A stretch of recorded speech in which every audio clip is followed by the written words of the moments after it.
Hello,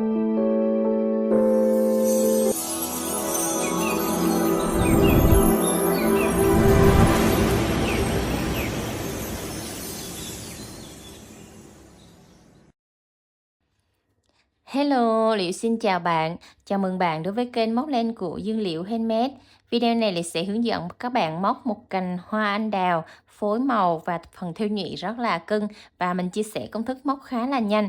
Để chuẩn bị móc cái mẫu cành hoa anh đào này, các bạn sẽ chuẩn bị cho mình 3 tông màu nha. Màu chủ đạo là màu trắng để chúng ta móc cái phần hoa. Màu thêu là màu hồng. Màu hồng này là mã 10 này các bạn. Màu trắng tinh là mã 68 và màu nâu quấn thân cây là màu 34 của len miêu cô tông mát đen loại 50g nha. Và kim móc các bạn sẽ chuẩn bị cho mình kim 2.5mm, chuẩn bị thêm cho mình một chiếc kim khâu len nha. Và cái phần không thể thiếu đó là các bạn sẽ chuẩn bị cho mình là kẽm nẹp lá này, gọi là kẽm si này, và kẽm quấn thân gọi là kẽm cắm cành hoa. Đó, hai loại kẽm như vậy để chúng ta hoàn thành được cái mẫu hoa anh đào này nha. Rồi thì toàn bộ những dụng cụ và nguyên liệu này Liễu đều có bán ở shop. Liễu để cái link ở dưới bài mô tả, các bạn kích vào link Shopee hoặc là Lazada để chọn mua những cái dụng cụ mình vừa hướng dẫn và giới thiệu để chúng ta học móc cái mẫu hoa anh đào cưng cưng này nha. Rồi chúng ta cùng vào phần bài học với Liễu thôi nào. Mình hướng dẫn các bạn móc cái hoa anh đào màu trắng nha, cho nên các bạn sẽ chuẩn bị cho mình len màu trắng, tạo cho mình một vòng tròn ma thuật. Rồi chúng ta móc lên một mũi móc xích và móc vào trong vòng tròn mã thuật này 5 mũi đơn. 1 2 3 4 5. Xong 5 mũi đơn, chúng ta sẽ siết cái vòng tròn này bằng cái sợi len ngắn này, kéo lại và mình sẽ kết hàng lại bằng một mũi dời vào ngay chân móc đầu tiên của mũi đơn này các bạn ha. Đây, mũi đơn đầu tiên các bạn sẽ cho kim vào đây. Rồi, chúng ta kéo qua một mũi dời. Rồi, là mình đã tạo xong được cái vòng tròn đầu tiên này nha. Rồi bắt đầu các bạn sẽ móc lên cho mình 1 xích, 2 xích, 3 xích. Rồi, ngoắt sợi len, móc vào cái chân đầu tiên này cho mình, tại cái chân mà chúng ta lên mũi móc xích đó luôn các bạn ha. Đây, móc vào đây một mũi kép. Xong rồi, các bạn sẽ lên cho mình một mũi móc xích. Rồi, tại đây các bạn sẽ móc cho mình một mũi bông dâu. Thì mũi bông dâu này các bạn sẽ đâm kim vào 2 sợi len đây. Một sợi len ở cái mũi móc xích và một sợi len ở cái mũi kép đây các bạn nha. Đây, 2 sợi len nó hiện lên đó các bạn. Các bạn sẽ móc dời qua cho mình. Dời hết len qua luôn. Đó, là chúng ta gọi đó là mũi bông dâu nha. Rồi, đến mũi kép thứ hai đó các bạn sẽ móc cho mình mũi kép đôi. Các bạn sẽ ngoắt lên 2 lần trên kim. Rồi, trên kim là có 3 sợi len nha. Các bạn sẽ đâm kim vào tại cái chân móc đó luôn các bạn. Đây. Tại chân móc đó luôn nha. Móc cho mình một mũi kép đôi. Rồi, chúng ta là lên một mũi móc xích. Và mình sẽ móc một mũi bông dâu vào tại cái vị trí này. Thì cua sợi len lại, các bạn sẽ cho kim vào một sợi len này và một sợi len ở cái mũi kép đôi đó nữa. Đây. Rồi chúng ta sẽ kéo dời qua. Kéo qua luôn. Chúng ta được mũi bông dâu thứ hai nha. Rồi mình ngoắt sợi len, đâm kim vào tại cái chân móc đó luôn, một mũi kép.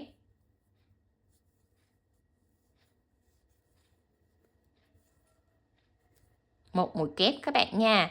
Rồi chúng ta lại hạ xuống 1 xích, 2 xích, 3 xích. Hạ xuống tại cái chân móc đó cho mình luôn. Một. Đây, tại chân móc luôn. Một mũi dời, kéo len qua. Rồi, mình đã xong một cánh hoa anh đào đầu tiên. Thì mình sẽ nói lại công thức cho các bạn hình dung nha. Các bạn lên 3 mũi móc xích, móc một mũi kép tại chân móc này, lên một mũi bông dâu. Rồi, cái mũi chính giữa là mũi kép đôi các bạn nha. lên một mũi bông dâu, rồi hạ xuống ở đây một mũi kép. Tức là một cụm này chúng ta sẽ có 2 mũi kép bình thường, một mũi kép đôi ở giữa và hai cái mép này là 3 mũi móc xích nha. Là chúng ta đã tạo xong một cánh hoa đầu tiên. Bắt đầu chúng ta còn lại 4 chân móc này các bạn. Thì mỗi chân móc các bạn sẽ tạo tiếp cho mình một cánh hoa nữa. Mình sẽ móc tới cánh hoa thứ hai nha. Các bạn lên cho mình 1 xích, 2 xích, 3 xích. Ngoắt sợi len, đâm kim vào cái chân thứ hai này nè các bạn nè. Móc cho mình một mũi kép. Rồi, xong một mũi kép chúng ta sẽ lên một mũi móc xích để tạo một mũi bông dâu. Rồi, thì cách tạo mũi bông dâu là các bạn cũng qua 2 mét len tương tự như vậy nha. Rồi, kéo len hết qua luôn. Ở cái phần kéo len này các bạn phải lưu ý nha. Kéo len là hơi khó, cho nên là các bạn nhớ là kéo trên hết, đừng có sót sợi. Và bắt đầu mũi thứ hai chúng ta là móc mũi kép đôi nha. Rồi, đâm kim vào tại cái chân móc đó luôn ha. Mỗi cánh hoa là các bạn sẽ đâm một chân móc. Luôn luôn cái cánh ở giữa này các bạn phải móc mũi kép đôi nha. Rồi chúng ta lại lên một mũi móc xích nè. Tạo cho mình một mũi bông dâu. Đó, quay lại là mình sẽ thấy hai cái sợi len nó nổi lên như vậy. Một sợi len ở mũi xích này nè và một sợi len ở mũi kép đôi này nè. Chúng ta sẽ kéo len qua luôn nha. Rồi, xong một mũi bông dâu thứ hai, các bạn sẽ móc vào đây cho mình một mũi kép tại chân móc đó luôn nha. Xong rồi các bạn sẽ hạ xuống cho mình 3 mũi móc xích. 3 mũi móc xích nha. Rồi hạ xuống tại cái chân đó luôn các bạn. Tại cái chân của cánh hoa đó luôn ha. Đó là mình đã xong một cánh hoa thứ hai. Ở đây còn lại 3 chân móc. Các bạn sẽ móc tiếp cho mình 3 cánh hoa nữa nha. Chúng ta sẽ gặp ở chân cuối cùng này các bạn nhé. Mình đã móc đến cánh hoa cuối cùng rồi. Thì để kết hàng giữa cánh cuối cùng và cánh đầu tiên thì các bạn sẽ móc cho mình một mũi dời vào ngay chân móc đầu tiên của mũi mà chúng ta lên 3 mũi móc xích đầu ở nha. Kéo qua, siết chặt lại và đẩy sợi len ra, và mình sẽ cắt len là chúng ta đã xong cái phần bông hoa nha. Rồi, cắt len xong thì các bạn sẽ đẩy cái sợi len mình vừa cắt đó xuống phía dưới phần mép trái, là ngay tại trong móc đó các bạn sẽ đẩy cái sợi len xuống nha. Và chừa hai cái sợi len này lại để làm điểm tựa, lát nữa mình sẽ quấn cành, các bạn đừng có giấu sợi len đi các bạn nha. Rồi, thì chiếc hoa anh đào này nó rất là bé. Cái kích thước mà các bạn làm á, nó phải đạt cái kích thước nhưng mình hướng dẫn đây. Đó, kích thước của cái cánh hoa anh đào này là 4 cm nha. Đó, thì các bạn phải làm sao mà nó nhỏ, cái kích thước là 4 cm thì cái cánh hoa anh đào của mình nó mới đẹp nha. Đó, các bạn làm to quá thì các bạn sẽ đổi kim móc cho mình cỡ 20. Còn nếu mà các bạn móc 250 đó thì phải móc chặt tay để cái cánh nó nhỏ nhỏ như vậy nó mới cưng các bạn nha. Rồi, chúng ta sẽ móc tới cái phần nụ hoa. Rồi, tạo cho mình một vòng tròn ma thuật. Móc lên 1 xích, 2 xích, 3 xích. Móc vào trong vòng tròn này một mũi kép. Ngoắt sợi len, móc vào trong vòng tròn này tiếp cho mình 2 mũi kép liên tục nữa. Là mình sẽ có 3 mũi kép vào trong cái vòng tròn ma thuật này nha. Đó, mình móc chậm cho các bạn theo dõi. Rồi, 3 mũi kép rồi, chúng ta sẽ siết cái vòng tròn ma thuật này lại nè. Rồi, đẩy cái nè, mình siết xong nha, mình đẩy cái sợi len nó bẻ gập lại. Bẻ gập nó cong xuống phía dưới này nha. Rồi, chúng ta sẽ quay cái phần len lại đây. Bóp cho cái phần len nó tròn lại nè. Rồi, bắt đầu mình sẽ cua lại, móc một mũi dời vào ngay mũi kép đầu tiên. Đây, ngay đỉnh đầu của mũi kép ra các bạn nha. Đỉnh đầu của mũi kép đầu tiên, đây là mũi kép thứ 3 thì các bạn sẽ móc một mũi dời vào ngay đỉnh đầu của mũi kép đầu tiên cho mình. Đó, các bạn sẽ bo nó tròn lại thì các bạn mới móc được cái mũi dời này nha. Đó, rồi chúng ta cắt len. Đẩy sợi len ra. Đó là các bạn nắn chỉnh nó lại là cái nhụy hoa của chúng ta nó sẽ tròn như vậy đó.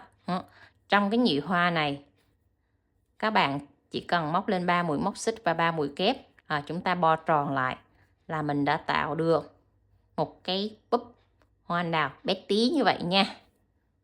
Bắt đầu các bạn sẽ cắt cho mình một sợi len màu hồng. Thì ở cái sợi len màu hồng này, ở len mắt đen á, để các bạn cắt á, nó sẽ tư ra, nó có 4 sợi như vậy nè các bạn. Các bạn sẽ tước ra và lấy cho mình 2 sợi nha. Tước xong 2 sợi rồi, các bạn sẽ cho cái kim khâu len vào. Và chúng ta sẽ bắt đầu thêu cái hoa trước nha. Bắt đầu các bạn sẽ đâm cái kim vào trong cái phần vòng tròn mã thuật đó các bạn. Đâm từ dưới lên trước nha. Rồi, và mình chừa một cái đoạn dài dài ở phía dưới này để mình làm điểm tựa, lát nữa mình quấn nữa, các bạn đừng có siết chặt nha. Đó, chừa nó như vậy. Rồi, chúng ta sẽ bắt đầu thêu nè. Ở đây có 5 cánh hoa. Thì mỗi cánh hoa các bạn sẽ thêu cho mình 2 cái nhụy vào đó nha. Đây, các bạn sẽ đâm vào 2 cái mũi kép đơn đó các bạn. Rồi, thì mỗi cánh hoa các bạn sẽ đâm kim vào đây cho mình nè, một lần rồi. Và chúng ta sẽ bắt đầu nè, đưa từ cái vòng tròn ma thuật đó đưa lên lại. Để kéo nó lên lại. Rồi, bắt đầu tới mũi thứ hai. Mũi thứ hai thì các bạn sẽ đâm vào cái mũi kép bên này. Đó, các bạn cứ đâm mũi bất kỳ là được, miễn là một cánh hoa của chúng ta thêu nó ra hai sợi như vậy là được nha. Đó là mình đã, chúng ta lại đâm lên tại cái vòng tròn mã thuật đó tiếp nha. Chúng ta luôn luôn đâm kim từ dưới lên là đâm tại cái vòng tròn mã thuật để cái phần nhụy nó sẽ từ cái tâm nó lên nha. Rồi đến cánh thứ hai thì các bạn sẽ đâm ở bất kỳ thôi các bạn. Đó. Mình hướng dẫn các bạn là đâm tại cái mép của mũi kép, thì các bạn cứ đâm bất kỳ miễn sao một cánh của chúng ta thêu được 2 sợi vào là được nha. Rồi chúng ta lại cho xuống cái phần vòng tròn mã thuật này, đẩy lên. Rồi các bạn cứ thêu một sợi ngắn một sợi dài là được nha. Đấy, để cho nó tạo cái nhụy nó so le nhau đó các bạn. Đó, các bạn cứ nhụy ngắn nhụy dài nhụy ngắn đó, các bạn cứ thêu luân phiên nhau. Rồi luôn luôn lại đâm lên từ cái vòng tròn mã thuật này. Rồi bắt đầu mình sẽ thêu tiếp tới cái cánh thứ ba. Các bạn thêu tương tự như vậy nó rất là dễ các bạn ha. Rồi thì từ dưới này chúng ta cũng đưa thẳng lên tiếp tới cái vòng tròn mã thuật. Rồi mình đã thêu được cái cánh thứ ba rồi ha. Rồi các bạn cứ đâm tiếp cho mình thêm một tia nữa ở cánh thứ ba. Đó, rất đơn giản các bạn. Các bạn cứ thêu như vậy nha. Một cánh hoa là các bạn sẽ thêu 2 sợi chỉ đó vào trong một cánh hoa. Đó, các bạn thêu thêm 2 cánh như vậy cho mình nữa nha. Rồi, mình đã thêu xong đến cánh cuối cùng rồi nè các bạn. 5 cánh thì chúng ta sẽ thêu ra nó có 10 cái tia như vậy nha. Đó, bông nào các bạn cũng thêu tương tự như vậy hết. Rồi, bắt đầu tới cái đoạn ở dưới này thì các bạn sẽ cắt lên và chừa lại cho mình một đoạn dài dài nó bằng cái sợi màu trắng này luôn nha. Đó, lưu ý cho mình là cứ cắt chừa và dài như vậy, các bạn đừng có cắt ngắn nha. Lát nữa mình sẽ hướng dẫn các bạn là tại sao các bạn sẽ để dài như vậy. Rồi, bắt đầu chúng ta sẽ thêu tới cái phần nụ nè. Cái phần nụ đây thì chúng ta sẽ cho cái kim từ phía dưới này đâm xuyên qua đây, đâm xuyên qua một mũi kép này. Rồi cũng chừa lại cái phần dài dài này, chừa lại cho mình nha. Rồi cầm xuống đây, chúng ta sẽ đâm xuống dưới cái góc nè các bạn, cái góc của cái mép len ở dưới cùng nè. Đây, đâm xuống, đâm ngược qua, kéo qua. Rồi bây giờ tới cái mép mũi kép thứ hai, các bạn cũng đâm xuyên qua đây. Đó, từ mũi kép thứ hai các bạn sẽ đâm xuyên qua.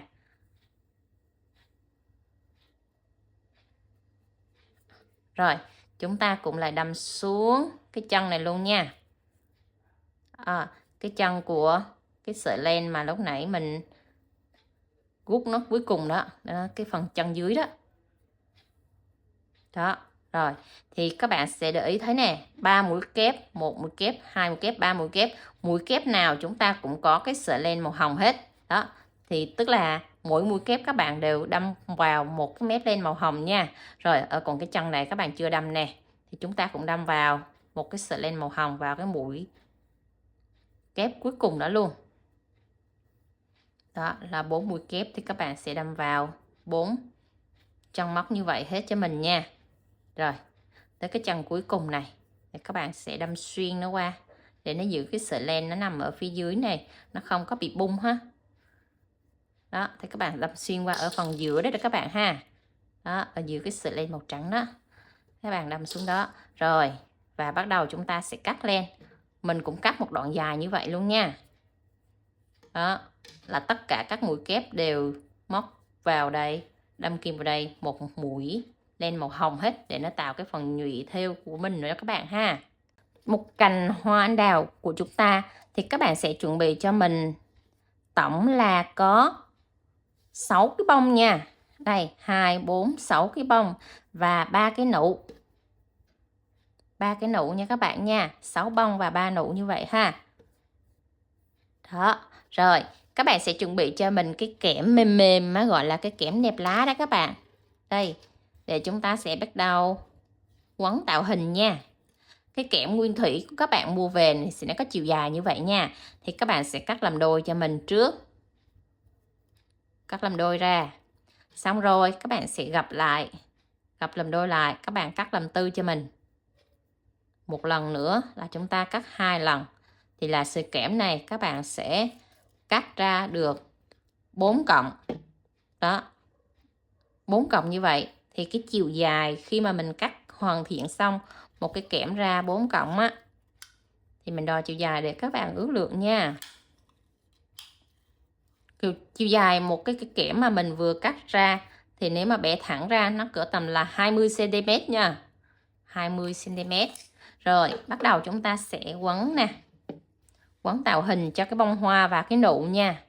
Lấy xì len màu nâu và mình hướng dẫn các bạn quấn cái bông hoa trước nha. Đây, các bạn lấy cái kẽm mình vừa cắt đó, sẽ cho vào đây. Ở đây có rất là nhiều mép len thì các bạn sẽ đẩy cho mình cái kẽm này nó thẳng rồi mình mới đút vào nó dễ nha. Rồi, các bạn sẽ cho vào khoảng 2 đến 3 mép len bất kỳ ở chân nào cũng được. Đó các bạn, miễn cho nó vô nó dính vào trong cái phần bông là được nha. Rồi, mình bẻ cái kẽm cho nó bằng cái đầu dưới này nó bằng lại như vậy nha. Rồi bắt đầu 2-3 sợi len lúc nãy mà mình kêu các bạn chừa đó. Đó, chừa nè là chúng ta sẽ tạo cái điểm tựa cái sợi len mình chừa đó nha. Đó, cầm cái sợi len mình chừa đó. Rồi, giữ chặt cái sợi len chừa và cái kẽm này. Các bạn sẽ đưa cái sợi len nâu vô. Và khi đưa sợi len nâu thì các bạn sẽ chừa cái sợi len nâu này. Nó có chiều dài bằng cái đoạn kẽm này ở dưới này. Rồi, giữ chặt phần tay này. Và một tay các bạn nắm tại cái vị trí này. Một tay các bạn cầm cái sợi len nâu. Và chúng ta sẽ bắt đầu quấn nè. Rồi, quấn chặt tại cái tay mình cầm nó tiếp xúc với cái phần bông hoa này 3 vòng cho mình. Đó, 3 vòng, siết cho nó chặt nha. Rồi, bắt đầu mình sẽ quấn xuống dưới nè. Rồi, chúng ta sẽ quấn đi từ từ đều theo cái thân kẽm này luôn. Là mình vừa quấn cái sợi len trắng, sợi len hồng và cả cái sợi len nâu đi vào trong cái thân kẽm luôn. Đó, để nó tạo cái điểm tựa cho cái bông hoa của mình. Nó liền từ cái thân kẽm cho tới cái bông hoa nha. Đó, các bạn cứ quấn đều như vậy cho đến cái đoạn gần cuối của thân kẽm. Rồi mình hướng dẫn các bạn cách cắt nha. Các bạn cứ quấn đều tay là nó sẽ như vậy hết. Đó, mình quấn chậm cho các bạn xem nha. Để chúng ta mà học cái cách quấn làm sao cho nó đều lên đó. Khi mình lên cành đó, cái cành của mình nó mới xinh. Đó, các bạn sẽ quấn. Nó có một đoạn cái chiều dài này. Cái chiều dài của cái đoạn quấn này mình sẽ đo cho các bạn xem. Đó, cái chiều dài từ cái chỗ kết thúc với cái phần bông hoa là 6 cm nha. Đó, các bạn phải quấn ước lượng nó cỡ tầm 6 cm như vậy. Rồi bắt đầu chúng ta mới chốt lên nha. Rồi, cắt len cho mình. 2 sợi các bạn phải cắt nó dài bằng nhau như vậy ha.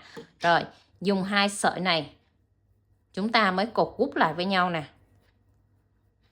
Cột gút siết chặt nó lại. Chắc chắn như vậy nha. Đó, thì cái bông hoa của mình nó sẽ là điểm tựa ở dưới đáy này, đi xuống phần kẽm. Đó, cái sợi len chúng ta chừa nó làm điểm tựa, và khi nó lên bông hoa thì nó sẽ chắc chắn như vậy, nó không bị ngã nghiêng gì hết cả các bạn nha. Rồi, đến cái phần mà chúng ta quấn nhụy nè. Rồi, các bạn cũng làm tương tự như vậy. Bắt đầu các bạn cũng luồn thân kẽm vô, là chúng ta sẽ quấn như vậy nha. Rồi, thì ở đây các bạn cũng cho cái kẽm vào một cái điểm bất kỳ nào là được nha. Đó, cứ đút cái kẽm vào trong cái lỗ của cái sợi len là được, miễn cho nó qua cái sợi len là được ha. Rồi mình bẻ cái kẽm cho nó gặp làm đôi lại như vậy, cho nó bằng nhau. Rồi vuốt cho nó thẳng, và các cái sợi len này các bạn sẽ đưa vào quấn chặt luôn nha. Rồi dùng cái sợi len màu nâu chúng ta phải quấn tiếp. Cũng chừa cái đoạn len màu nâu này nó bằng với cái thân kẽm nha. Rồi tại cái nụ này các bạn phải nắm chặt tại cái chân dưới của cái nụ này nha. Một tay các bạn giữ cái dưới nụ này, một tay các bạn cầm cái sợi nâu này, và các bạn sẽ bắt đầu siết chặt ở đáy cái phần nụ này nè các bạn nè. Siết chặt cho mình 3 vòng. Tay này giữ và tay này cầm sợi len căng chặt nè. Đó, 1 vòng, 2 vòng, 3 vòng, siết chặt lại.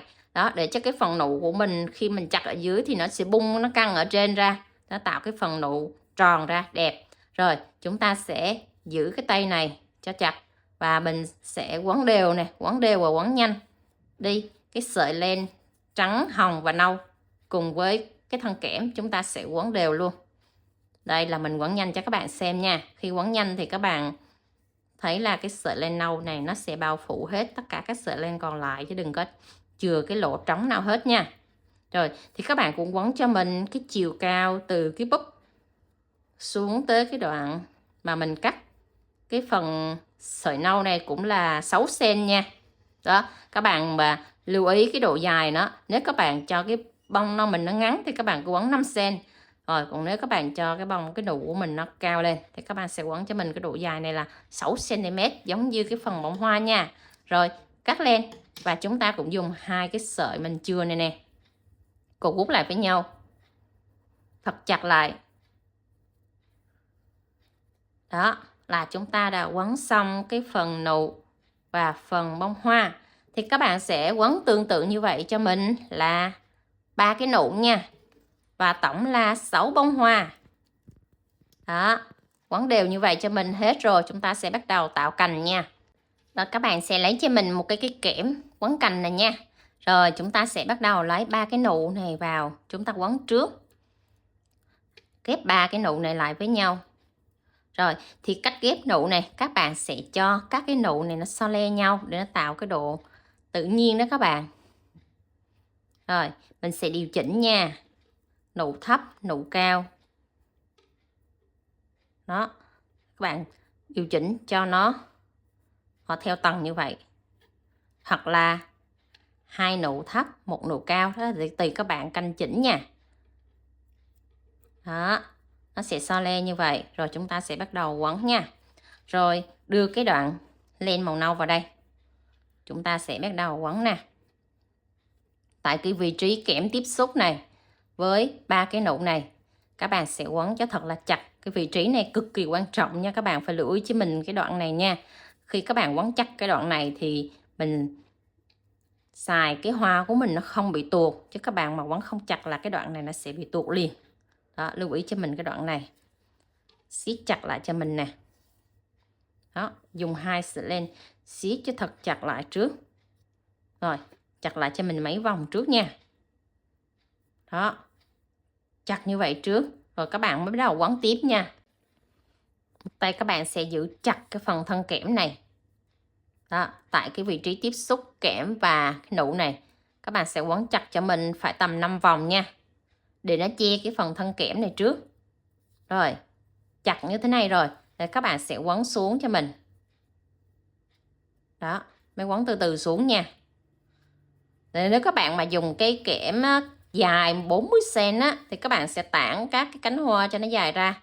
Còn nếu mà các bạn dùng kẽm 30cm thì chúng ta sẽ quấn từ từ. Mình sẽ tản các cái cánh hoa của mình ra,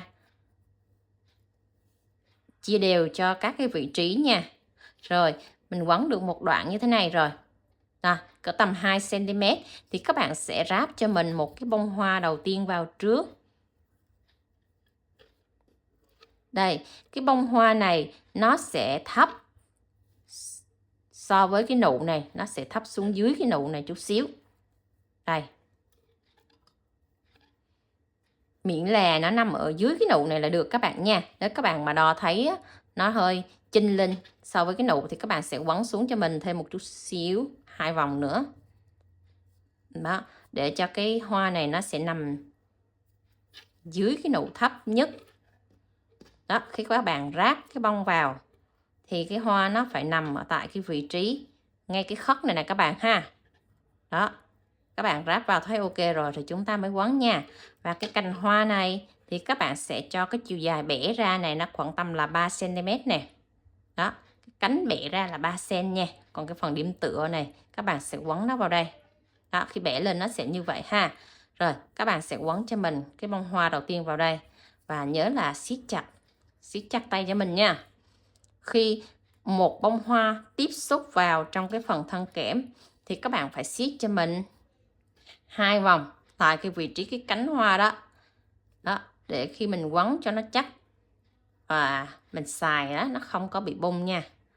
Cái phần quấn kẽm này rất là quan trọng đó các bạn.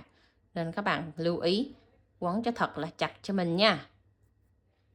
Rồi, bắt đầu tới cánh thứ hai. Đó, các bạn cứ ráp liên tục giống như vậy các bạn ha. Cánh thứ hai nó sẽ thấp hơn cánh thứ nhất chút xíu. Đó, nó sẽ nhỉnh chút xíu vậy thôi. Rồi, thì các bạn sẽ ráp nó so le nhau. Cái cánh thứ nhất nó ở bên này thì cánh thứ hai các bạn sẽ ráp nó qua bên này. Đó. Còn nếu cánh thứ nhất các bạn ráp ở bên này rồi thì cánh thứ hai các bạn sẽ ráp nó so le, nó cứ so le nhau như vậy nha. Rồi còn cái nụ của chúng ta nó sẽ nằm đó. Rồi, các bạn cứ ráp so le, mỗi cánh nó cách nhau là 2cm cho mình ha. Rồi. Rồi, các bạn cứ ráp đều như vậy cho đến hết 4 cái bông hoa còn lại cho mình nha. Rồi, mỗi cánh hoa là các bạn cứ ráp nó so le nhau. Nó mọc đều hết trên cái phần thân kẽm này và nó so le nhau 2cm như vậy ha. Rồi, các bạn cứ ráp tiếp tục nha. Rồi, quấn xong đến đoạn cuối cùng này, các bạn sẽ nhích vô cho mình một chút xíu keo này nha. Chút xíu keo nó vào phần thân cuối này các bạn. Thôi, ít thôi các bạn ha. Đừng cho nhiều quá nó sẽ tràn keo ra. Nó sẽ rất là xấu nè. Rồi, mình sẽ quấn vào đây. Quấn tại cái chỗ mình chích keo á, chặt lại chút xíu. Rồi, giữ cho nó chặt khô keo cái mình cắt lên nha. Rồi, khi mình cho ít keo này các bạn, đó, thì cái đoạn cuối cùng của mình á, mình cắt nó rất là đẹp. Nó không có bị sần sù nha.